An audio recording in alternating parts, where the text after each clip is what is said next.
Where are you really trying to go? Not in your career, not in your relationships, deeper than that. Beneath all of it, where is your soul trying to arrive? Because something in you is restless. It always has been. You have chased success, love, comfort, pleasure, and each time you arrived, the restlessness was still there, quietly waiting. You got the thing you wanted, and within weeks, the wanting returned, pointed at something new. What if that restlessness is not a flaw? What if it is a compass? What if, your entire life, it has been pointing toward a single destination you never had a name for?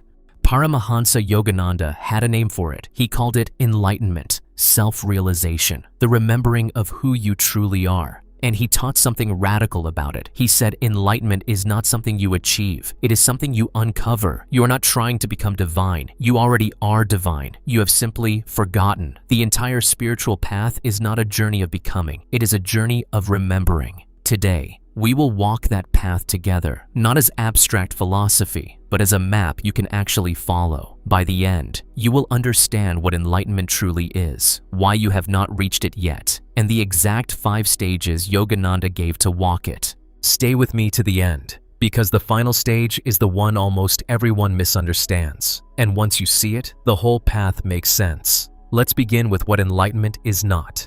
Most people imagine enlightenment as a kind of superpower, a glowing sage on a mountaintop, untouched by problems, floating above ordinary life. They picture a finish line, where everything becomes perfect and nothing ever hurts again. Yogananda gently dismantled this fantasy. Enlightenment is not the end of problems. It is the end of being ruled by them. It is not floating above life. It is being fully present within it, without fear.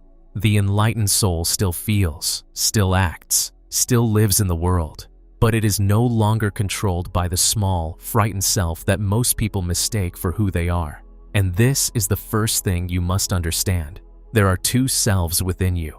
There is the small self, the ego, the bundle of fears, desires, memories, and habits that says, I am this body, I am this name, I am this personality. This self is always anxious, because deep down, it knows it is temporary, so it clings, it defends, it compares. It can never truly rest, and beneath it, quieter, is the true self, what Yogananda called the soul, the part of you that was never born and will never die, the part that is already at peace, already whole, already one with the infinite. It does not need to achieve anything, it simply is. Enlightenment is the moment the small self dissolves, and the true self is all that remains. It is the wave remembering it was always the ocean. So why haven't you reached it? If your true nature is already divine, why does it feel so far away? Yogananda taught that there are veils, layers of forgetting that cover the soul the way clouds cover the sun. The sun never stops shining, not for a single moment, but the clouds make it seem absent. There are 4 veils, and naming them is the beginning of lifting them. The first veil is the restlessness of the mind. Your mind almost never stops. Thoughts pour in endlessly. Planning, worrying, remembering, judging, comparing. This constant motion is like wind on water. As long as the surface is disturbed, you cannot see what lies beneath.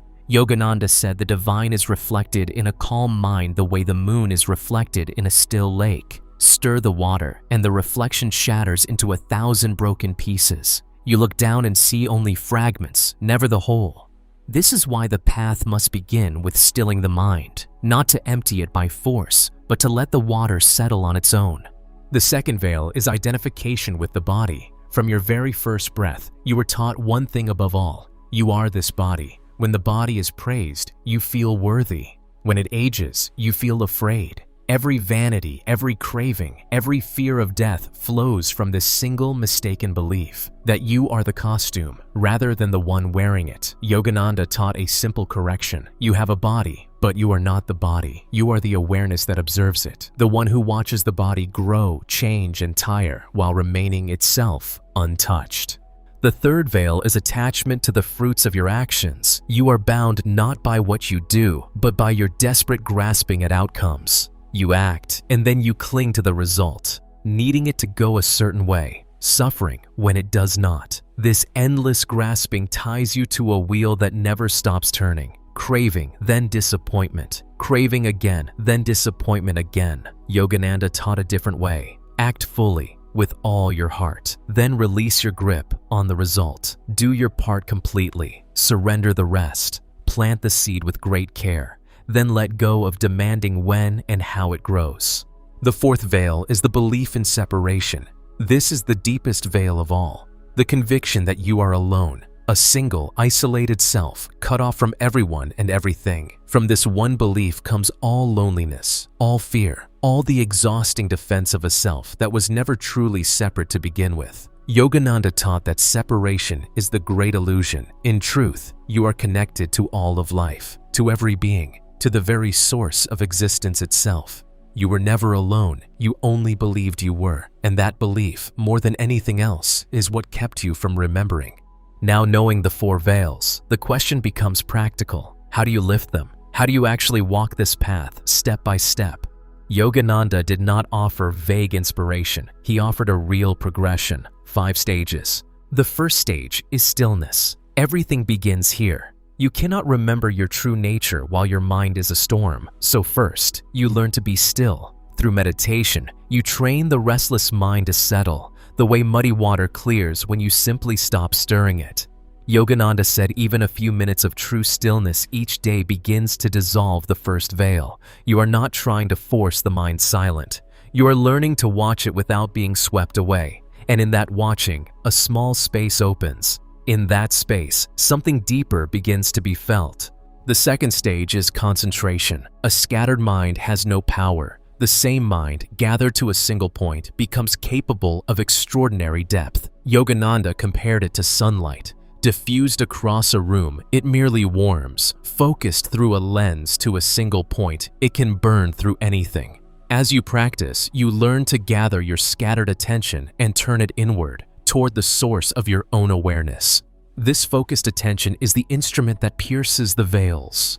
The third stage is devotion. This is where many modern seekers stumble, because devotion sounds old-fashioned, but Yogananda insisted it is essential. The path is not only mental discipline, it is love, a longing for the divine so deep that it pulls you forward when willpower alone fails. Devotion softens the hard edges of the ego. It turns practice from a grim duty into a love affair with the infinite. The intellect can carry you to the door, but only love walks you through it.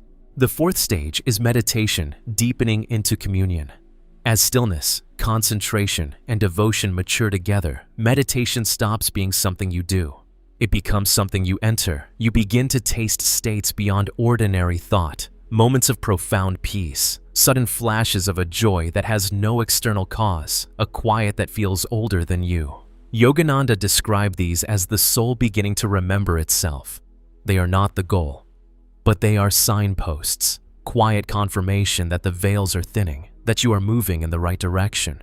And the fifth stage is self-realization. This is the destination, the full remembering. The small self dissolves completely, and what remains is the soul's direct knowing of its oneness with the infinite. Yogananda called this cosmic consciousness. It is not a belief. It is not a passing feeling. It is direct experience, as certain and immediate as the warmth of the sun on your skin. You no longer believe you are divine. You know it, the way you know you are alive. But here is what almost everyone misunderstands about this final stage. People imagine the enlightened soul disappears from the world, that it abandons everything and floats away into endless bliss, never to return. Yogananda taught the exact opposite. The truly realized return. They come back into ordinary life, into relationships, into work, into the mess and noise of being human. But now they move through all of it free. They wash dishes, they raise children, they face hardship, illness, and loss, and through every bit of it, the inner flame is never extinguished. They have not escaped life. They have finally learned to live it without fear, without grasping, without the endless silent argument with reality.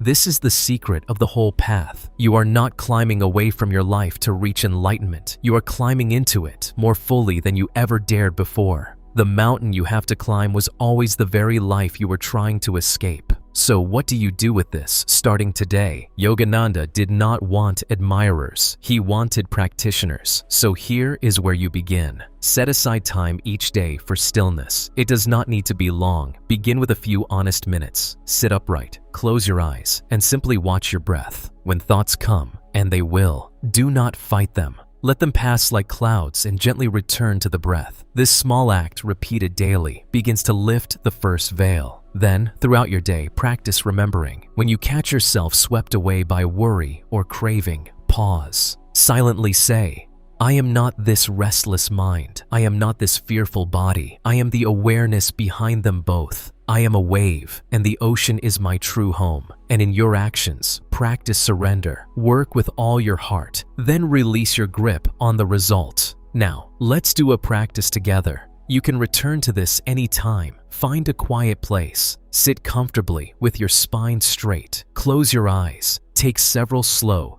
deep breaths until the body begins to settle. Now, gently bring your attention to the point between your eyebrows. Yogananda called this the spiritual eye, the seat of inner awareness. Rest your soft focus there, not straining, just resting. With each breath in, silently feel, I am not the body. With each breath out, I am not the mind. Breathing in, I am peace. Breathing out, I am free. Now let the words fade, and simply rest in the awareness that remains when thought grows quiet. Do not seek anything. Do not force anything. Just be present to the stillness beneath the noise. Stay here as long as you wish. This stillness is not empty. It is the doorway, and behind it waits everything you have ever truly longed for. When you are ready, take 3 slow, deep breaths and gently open your eyes. Return to this again and again. The path is not walked in one dramatic leap. It is walked in small, faithful steps, repeated daily. Until one morning you notice the restlessness that drove you. Your whole life has begun, quietly, to dissolve. Yogananda left one final teaching. I want you to carry it with you. He said the goal of life is not to acquire, it is to remember. You are not a human being trying to become spiritual. You are a spiritual being who has temporarily forgotten. Enlightenment is simply the soul waking up to what it has always been. The path is long, but you are not walking towards something distant and foreign. You are walking home, toward the self you have always been, beneath every veil, behind every fear, waiting patiently for you to turn within and remember. The door has always been open. The only step is to walk through it. If this teaching resonated with you, subscribe and turn on notifications. More of Yogananda's wisdom on the soul, meditation, and the journey home is coming. Share this video with someone who feels that restless longing and does not yet have a name for it. Sometimes a person finds the path at the exact moment they are ready to walk it. And leave a comment. Which veil do you most want to lift? The restless mind, the fearful body, the grasping for outcomes, or the belief that you are alone? Naming it is the first step toward freedom. See you in the next one. If you enjoyed this video, you can follow my Patreon for free, and if you want to support my work, you can always upgrade your membership level. On my Patreon, you'll find new videos published 2 days before they're released on YouTube, ad-free and exclusive content that I don't make publicly available. The link is in the description and pinned comment. See you in the next video.